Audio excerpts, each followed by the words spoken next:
a button, a checkbox, radio button, toggle buttons, and tabs. What all of these have in common? They are almost the same, but not quite. In game development, we use a lot of these buttons. For example, in this game setup menu, I have tabs, checkboxes, buttons, and more. But if you think deeply, all of these elements can be just one type of control. A button. Let me explain.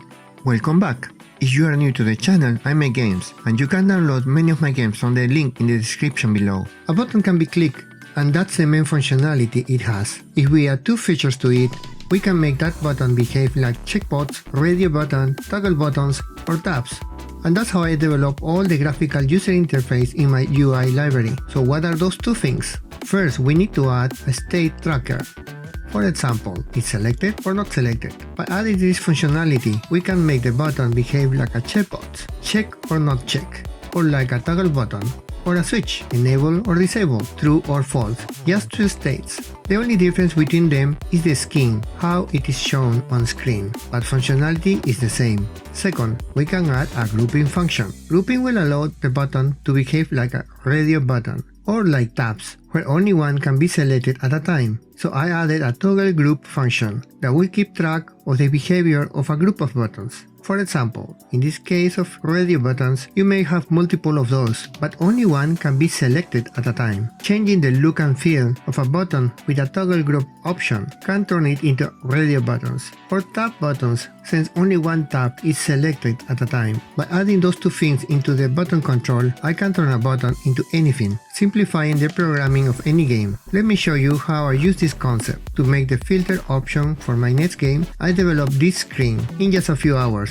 and use the same screen for multiple purposes. For example, I can select one item in the refinery as output, or in the factory production, so I can choose what do I want to produce. But it doesn't stop here. I also modify it so it can be used to filter items that will go into the transport belt system. I want this loader to pick specific items from this building, and the other loader here to pick everything else. The change is very small between these two screens, and in order to enable this functionality, I added to every button or every item icon on this window a toggle group that will make sure that only one item can be selected at a time. But if I want multiple items, the only thing I need to do is select multiple items option in the toggle group menu. This property of the toggle group enables multiple selection or single selection, saving me some programming time. Every little bit of code that is not written in the main game saves me time in the long term and makes the core more readable and stable. Besides the new filtering and distribution, since last week I decided a new way to create items. Also, if you want to know more about simplifying user interface, you can watch this video here on how I make a new way to develop graphical user interfaces for games. And that's it for today, a short update of the progress since last week. Let me know what you think in the comments below. If you want to support my work, please click like and subscribe, and click on the notification bell so you do not miss my next update. Thank you so much for watching my journey. See you next week.